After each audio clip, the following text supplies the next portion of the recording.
President. Madam President, it gives me great pleasure to make a contribution to the estimates and revenue and expenditure consolidated account estimates budget reply this afternoon. And as members know, we are in very difficult economic times in Western Australia, with a state debt around approximately $1 billion, I should say, and there will be difficult times ahead with deficits for years to come. The pain is not just being felt in government, but reverberates through the entire community. Increased fees and charges on government services like power and water is putting financial pressure on families, singles, pensioners and businesses. The unemployment rate is still hovering at just under 6%, but of those employed, it's estimated approximately 140,000 people are underemployed in part-time work. In fact, an article in the Sunday Times on the 8th of October this year by political editor Joe Spagnolo reported the number of Western Australians claiming the dole has jumped by more than a third in just 3 years, with more than 95,000 people now on unemployment benefits. New figures released by Social Services Minister Christian Porter show the harsh realities of a troubled state, with the WA economy still reeling from a mining slump that has seen unemployment rise to 6.2% in 2016-17, the highest rate in 15 years. WA Treasury is forecasting unemployment to be about 6% this financial year, while 70,973 people were receiving New Start and Youth Allowance in June 2014. That figure has now swelled to 95,496, meaning the number of dole recipients has increased by 24,523, or a 34% increase in just 3 years. WA Council of Social Services, to appeal to the Labor government to do more to stimulate jobs, CCI Chief Economist Rick Newman said yesterday, WA was now 88% of the way down the business investment cliff.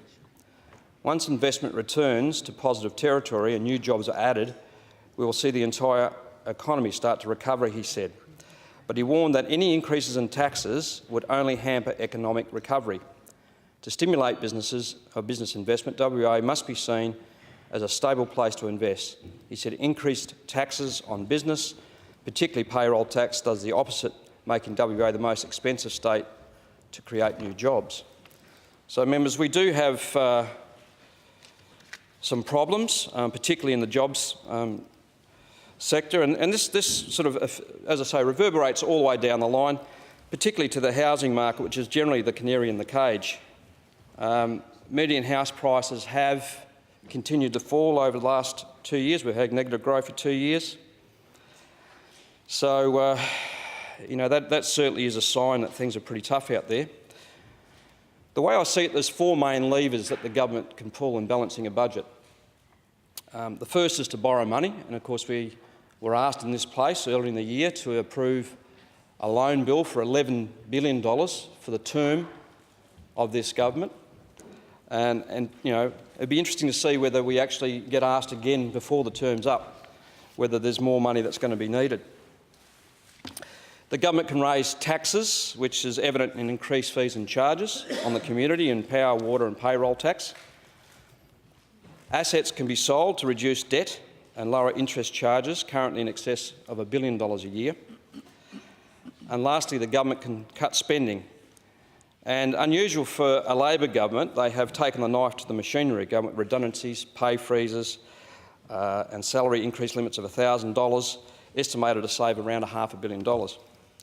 And there's been some blood spilt in this area with some big redundancy payouts. It may be a while before any financial benefit is derived from those cuts, or it's revealed that we've had a brain drain within our departments and our services start to be cut. There was an article in the West Australian by Gary Adshead on this issue where he writes, by introducing a voluntary targeted redundancy scheme or a public service job shredder, the McGowan government will get 3,000 salaries off its books. But, and it's a big but, state debt will still have risen to $43.6 billion and will still have a deficit of $1.1 billion in 3 years. And to reach a point of trying to persuade the public that Labor will get the finances back on track, Premier Mark McGowan has had to rip up an emphatic promise made on the March election campaign trail. He categorically ruled out raising taxes if elected because West Australians had had enough. Well, he's just broken his word and is blaming an unforeseen $5 billion worth of write-downs in government revenue since Labor came to power. The Premier says he's sorry, but the truth is his pre-election promises were foolish. So, members, taxes are continuing to rise, and just speaking of government efficiencies, a case in point is the Firearms Licensing Division, which last term of government we had a disallowance motion on some massive fees that were part of a cost recovery program.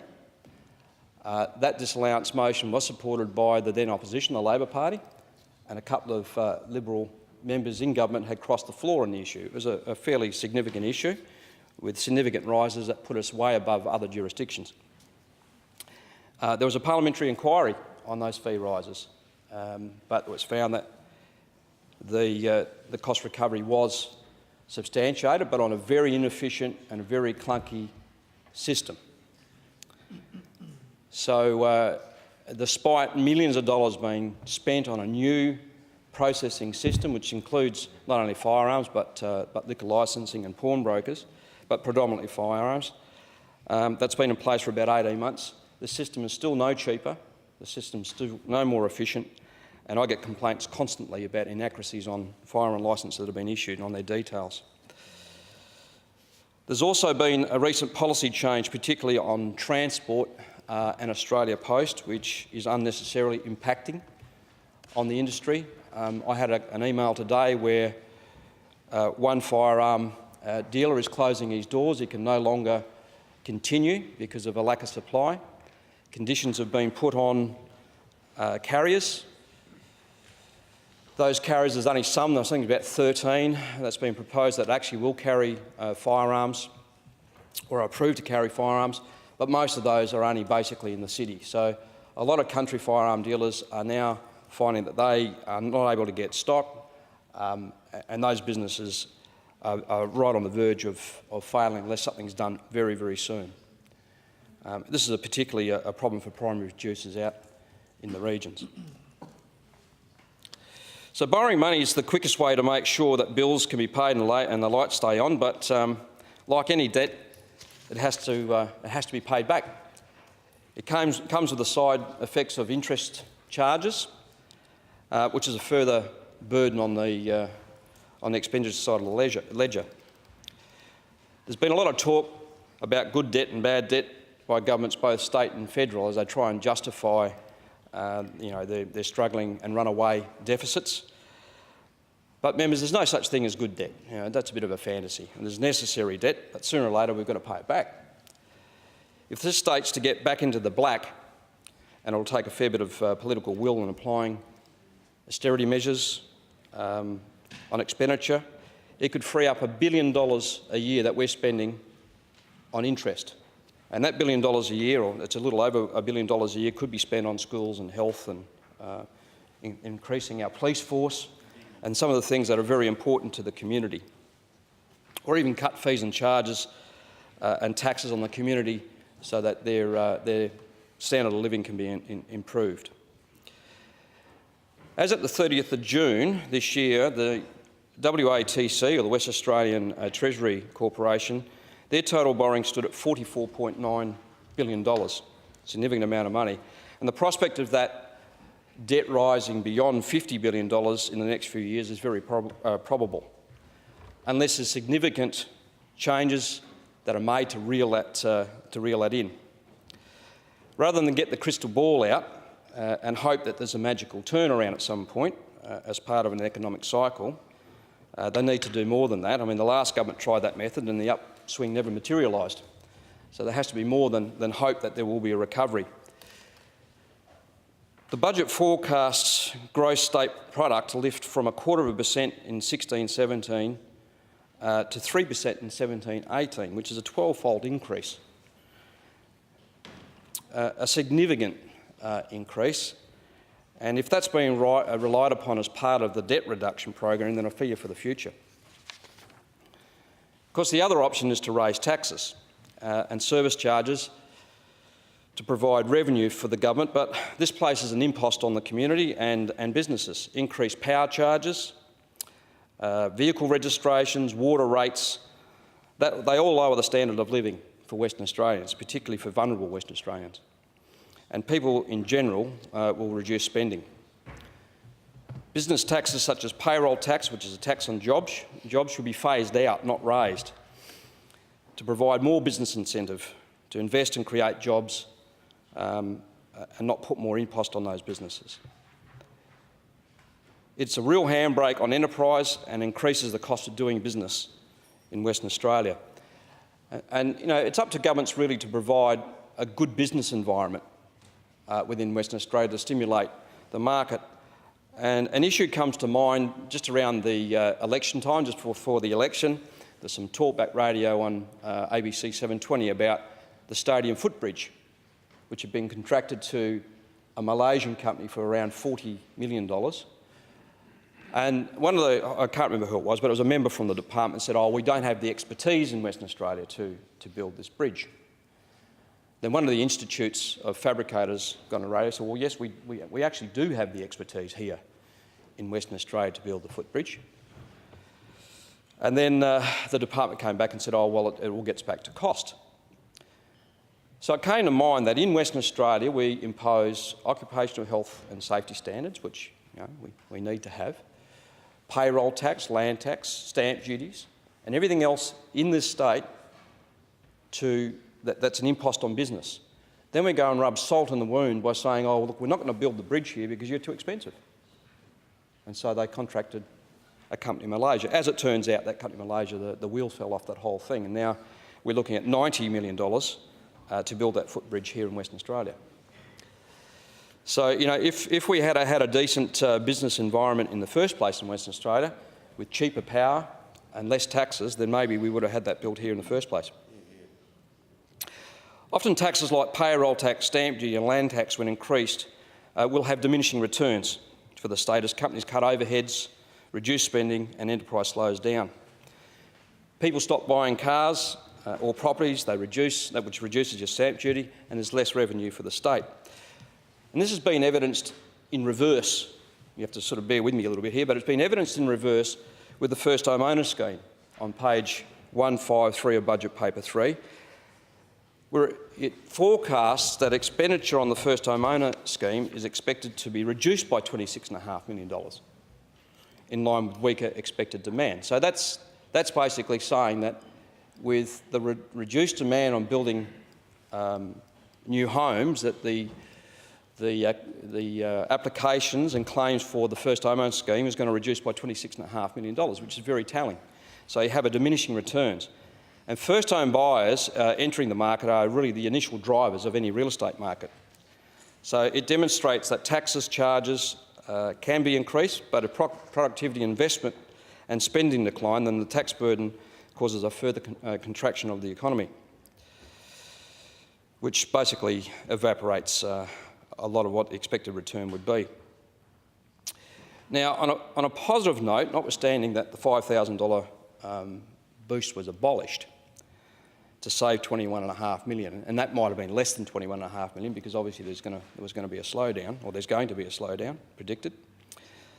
It's pleasing to see that the government did retain the $10,000 first home owner scheme for new buildings, and also the stamp duty concessions for first home buyers if they buy a house or they buy some property. I mean, these concessions are crucial to an already struggling new home building and real estate industry. So it's very good to see that we do have those retained, even though there's going to be a $26.5 million reduction in applications, which kind of contradicts the forecast of gross state product lift from 0.25% to 3% if they're seeing that the housing industry is going to reduce substantially over the next few years.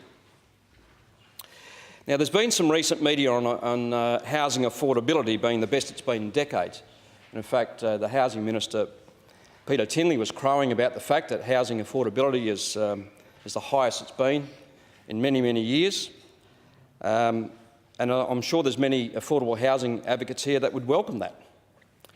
Unfortunately, housing affordability has not improved because of wages growth and a better economic climate.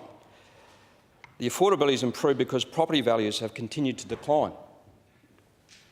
And this is a negative reason for affordability to increase, not a positive one. So if you don't own a property and you're entering the real estate market, well, it's good news for you. Affordability is good. But if you've bought a property in the last 5 years, then things are going to be very diabolical for you, particularly if there's issues such as job losses or a relationship breakdown and you have to sell that house. Many people are going to be selling homes for less than what their mortgage is. And there was an article in The Australian which focused on this issue recently. This is back in September,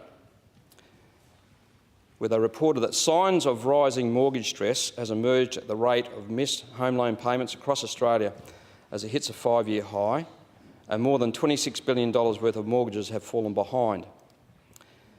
Even with the official cash rate sitting at a record low, mortgage delinquencies hit record highs in the mining downturn hit states of Western Australia, Northern Territory and South Australia, where unemployment is squeezing more borrowers, according to figures tracked by Moody's. Moody's said Western Australia, with a rate of 2.96%, bore the brunt of the rising mortgage delinquencies, driven by a weak economy and falling house prices. Underemployment hit 10.4% in Western Australia in May, well above the national average of 8.8%. House prices in Perth fell 2.1% over the year to July and have fallen more than 2 years. More than 7% of home loans in the Western Australian outback were overdue in May. So a lot of stress for those people who are currently in the real estate market, maybe in the mortgage belt, particularly if their jobs are on the line. So even though affordability has improved, it's really not good news for everyone. A family home is really, for most people, their single biggest investment asset, and it underpins their personal wealth. And of course, with a home, there's an emotional attachment too. So if you fall behind on your payments and you're forced out of that home, it's not just a financial loss, it's a very strong emotional loss as you've turfed out into the street. So, with these delinquencies, I'm sure that there will be bank foreclosures increase, and that's not good for anybody. Now, further impacting property prices is the introduction of a 4% foreign owner duty surcharge on residential property, expected to raise $48 million. And the Honourable Charles Smith said that it's a bit low, it should be higher at 7% for foreign investors. But time will tell whether investors actually shy away from the WA market. It's always quite popular to say, well, foreign investors come in, we'll tax them so that they're not competing so heavily with the local market. But at the end of the day, we do need foreign investment in Australia and in the state. And so we'll see whether that 4% deters them over time. Well, we're certainly not making any donations to local government members anyway, Honourable Darren West, at this point in time. I'll make sure that we do. I'll make sure that we do. Now, the other issue is...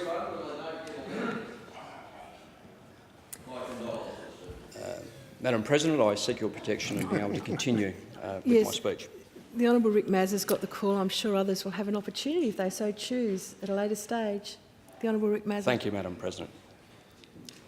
Of course, the other option is asset sales, and we've seen during the election campaign that the Liberal government was planning on selling Western Power, and the Labor Party had campaigned on not selling that asset. But the total increase on residential electricity tariff in this budget and out to the forward estimates is 27%. And that will compound and increase as time goes on. The wholesale supply of electricity in this state is contestable for industrial and large commercial users. It's only the domestic and small business users that are forced to buy their electricity from Synergy. Synergy has a legislative monopoly and the sale of electricity to residential and other customers who do not consume a large amount of electricity. If this government really wants to phase out its retail subsidy, then it needs to reform the retail market and allow generation markets to compete as well.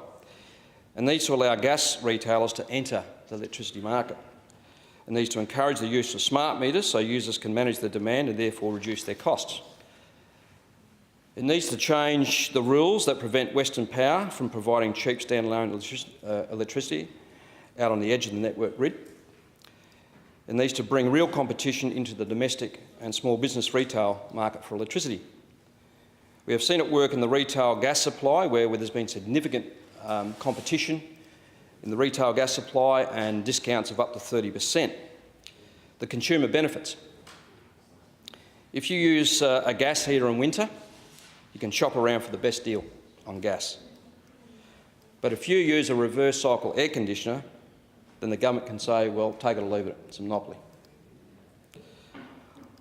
I point out that the government doesn't have a monopoly in the generation of electricity. There is plenty of privately owned generating capacity out there, like blue water. Only ordinary Western Australians can't access it under the government rules. If there's going to be meaningful competition in the electricity market, then that competition has to extend to generators, not just retailers. If the government is already subsidising electricity charges, then introducing retail competitors alone won't stand up. It's no good competing on a retail price when it's already lower than the wholesale price. It defies the laws of business gravity. There's a limit on how much the government can milk the taxpayer and businesses in Western Australia. Unless it's prepared to do something other than increase taxes and fees and charges, I think it will find the limit. The community has been the subject of increasing power costs as the government winds back its subsidies. The impact on small business and struggling households has seen the application of HUGS assistance skyrocket as vulnerable people feel the financial pain of keeping the lights on. An article in the West Australian last month by Daniel Mercer with the headline, "Electric Shock." More households than ever are seeking help to pay their power bills with the big increase in applications to the state government's hardship fund in the past 3 months. Official figures show that more than half of the $20 million allocated for the hardship utility grant scheme has been spent in the first quarter of this financial year, as an 11% increase in power bills begin to bite. Almost 20,000 applications have been made to state-owned power provider Synergy by people struggling to afford their bills. The figure for 3 months to the end of September compared with 27,000 applications in the 16-17 year, a figure that was nearly 3 times the number of applications in the previous financial year. Under HUGS, people in financial distress can apply for grants of up to $581 a year for help to pay their electricity, gas and water bills. Residents above the 26 parallel can apply for $962. The state's welfare lobby said the latest figures were alarming but not surprising given WA's economic troubles and the size of cost of living increases in the budget. So as the cost of living goes up, of course, people's standard of living goes down. If it's going to repair the budget and provide cheaper power to the residents and small business community, then the government needs to consider and investigate the sale of Synergy. In 2014-15, Synergy's revenue was $3.2 billion. And I know that this government's not really enamoured with selling assets, but there was an interview in 2014 between John McGlew and who was then the Shadow Treasurer, now Treasurer Ben White.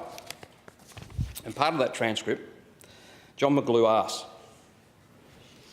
"So what assets do you think are appropriate to be sold?" And Ben replies, "Well, I think it's those assets that ultimately can. That does service the private sector in the main, that assets that can charge a user pays model along the way doesn't necessarily require subsidy from government. And at the moment, I think some of those port infrastructures, I think the government has made the point around Kwinana Bulk Terminal." John McGlew asked, "You're the Shadow Treasurer, what are your ideas? What assets do you think could be sold?" Ben White. Broadly, the principles I look to are those assets being used in the main to benefit the private sector? Are those private sector industry providing or being charged an appropriate fee or a user pays? If so, then that may be an appropriate vehicle, an appropriate asset to remove off the state's balance sheet and redirect that money to retiring debt. John McGlue. What about the state's energy assets? Could you see some of Synergy Generation power plants being sold, for example? Ben White. Well, I think Eric Ripper in his retirement speech made the right point, and that is, at some point, I think it is inevitable that energy assets will be sold. So there we have it from our current Treasurer that hasn't said no to selling Synergy. And look, I don't know what Synergy is worth. I don't know if any modelling's been done on Synergy, but if Synergy was worth somewhere around the $10 billion mark, for argument's sake, that was to reduce debt, that could save us $250 million a year in interest payments. So it would certainly help the state out and reduce our debt.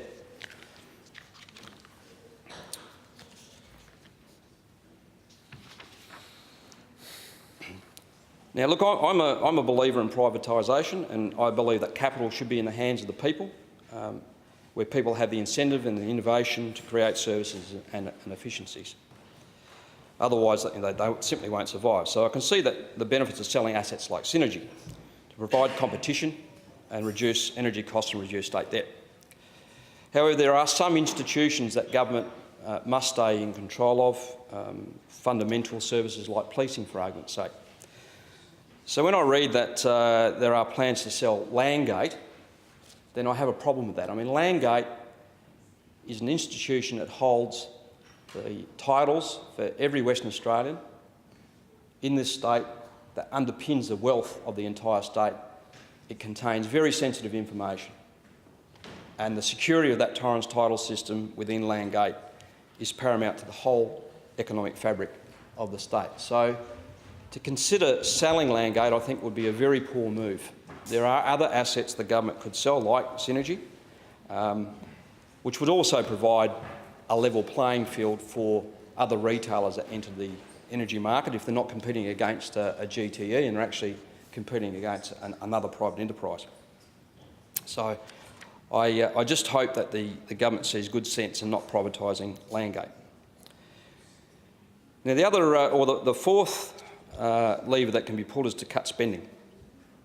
And looking through this budget, I think it's still a fairly big spending budget.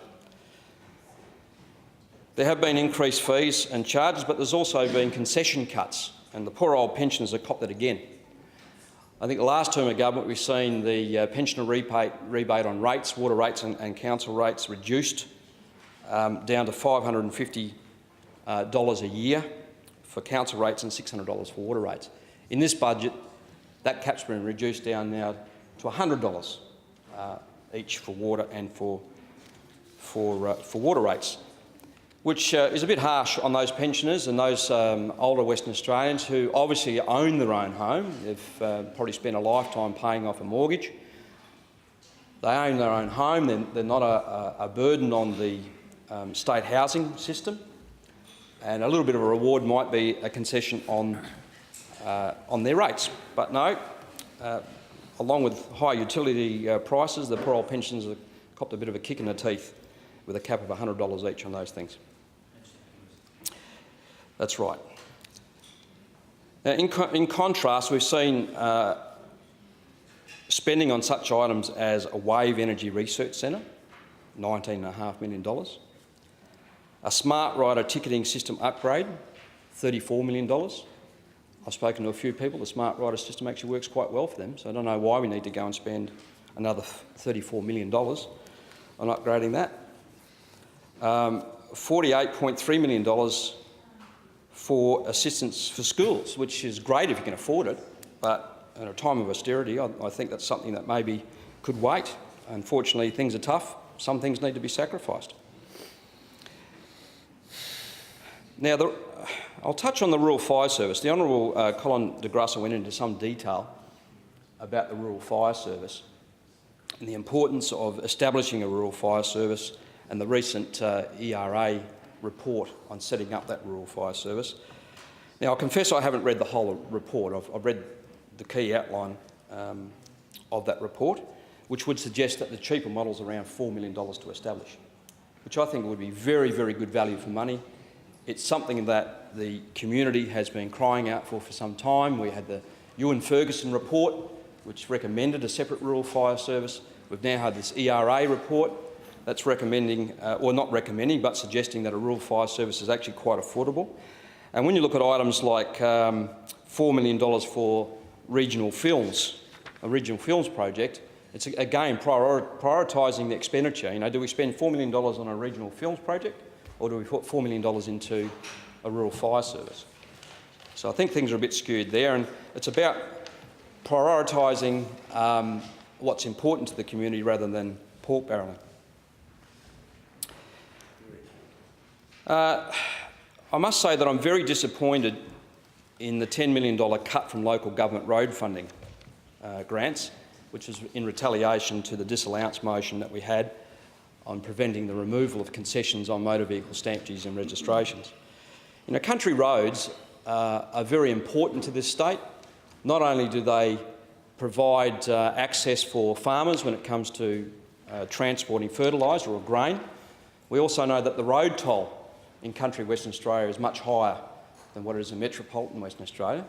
And of course road conditions can play a big part in that. Not only have we limited many of the country shires from being able to maintain and build new roads, but it's been suggested to me that some jobs out there are on the line too, because if the local shire can't afford to maintain and build those roads, they may not need the staff to operate the machinery as well. So, you know, it's one of those things, I think, where it was a poor move on the government's part to reduce that road funding grant. Certainly there's other areas that could have been cut if a prudent eye was cast over some of that expenditure. So you know, we're looking at $9.5 million on a wave energy research centre, where we're already closing down 300 megawatts of generating capacity due to an oversupply, and yet we can't spend $10 million on road funding grants, which is another poor example of prioritising. So, members, I think there's a lot more that can be done in selling assets, sharpening the pencil, realising department efficiencies, prioritising expenditure and implementing austerity measures in these tough economic times. I suppose only time will tell if this government has the ticker and good judgment to turn things around. Honourable members, the question before the House is the tabled budget papers.